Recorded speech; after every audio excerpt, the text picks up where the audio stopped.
Hi everyone, Aidan here with etrailer. Today we're going to be taking a look at the direct mount kit for your Kuat Grip ski and snowboard carriers.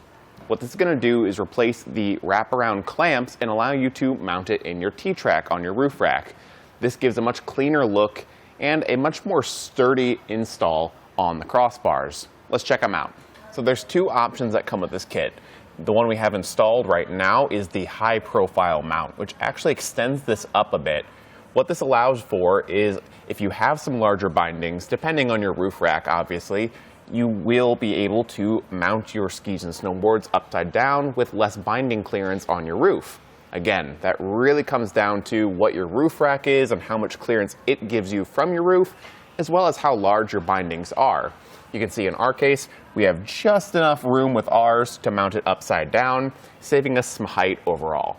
A more exact measurement of that is going to be adding about 1 3/4 of an inch, and that's measuring from the top of the crossbar to the bottom of the grip with that high profile mount installed.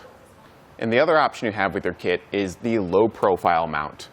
This one is only going to be sticking up an extra 1/2 inch from the top of the crossbars, so it is a lot more low profile. Well, one thing to consider with that is that if you do have gear loaded up, more than likely you won't be able to flip your bindings upside down. But whenever things are unloaded, it is going to be a lot shorter, less height added to the vehicle, and look a lot more sleek and aerodynamic, while still offering the same benefits of that mounting security. Personally, I think with a roof rack like this, that is very low profile and doesn't add a lot of height to the vehicle, I'd go with the high profile mount, just to give us that extra clearance of the bindings. But depending on the roof rack you have, a lot of those do give tons of room from the roof of your vehicle.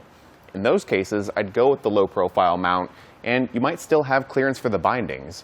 It really comes down to what your gear is, what your roof rack is, and how it's going to interact with the ski and snowboard carrier. Regardless of which one you choose to go with, they're going to install the same way, and because of the way they install, I think it's going to be something that you set up and probably leave set up, and not be something that you swap out between the different mounts.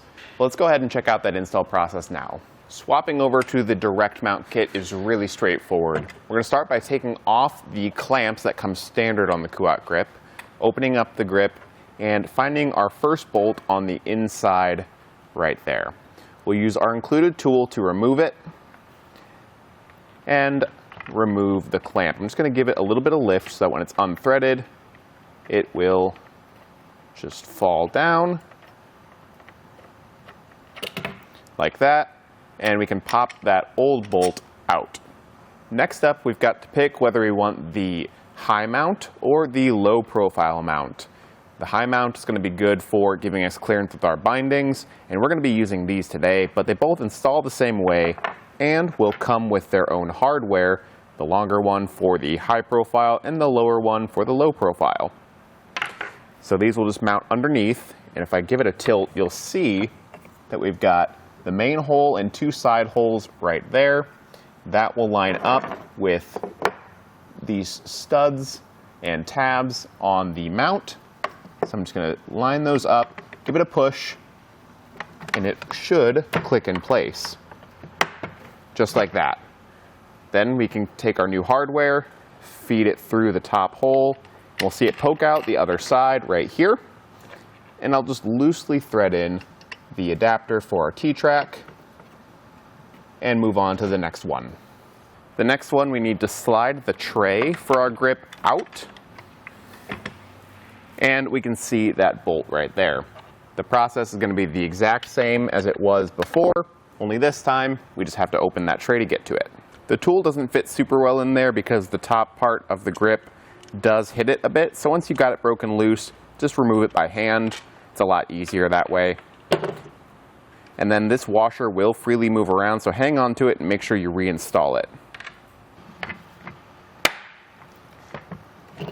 With that in place, we can grab our long bolt, the washer we set aside, drop it down through, and loosely thread in the adapter.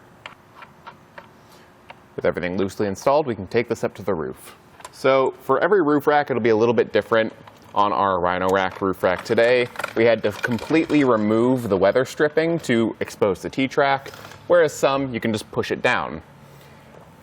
Now once you've got it in place, you can open it back up, grab the tool we used before and fully tighten down those bolts. Once everything's tightened down, you can give it the good old-fashioned shake test. And one thing I really like about this compared to the actual clamp around method is that it is a lot more secure. And it's less bulky too. Whether you go with those high-profile mounts or the low-profile ones, the installation's the exact same, and you get a nice secure mounting. But that'll do it for our look at this direct mount adapter kit for your Kuat Grip ski and snowboard carrier. Thanks for watching.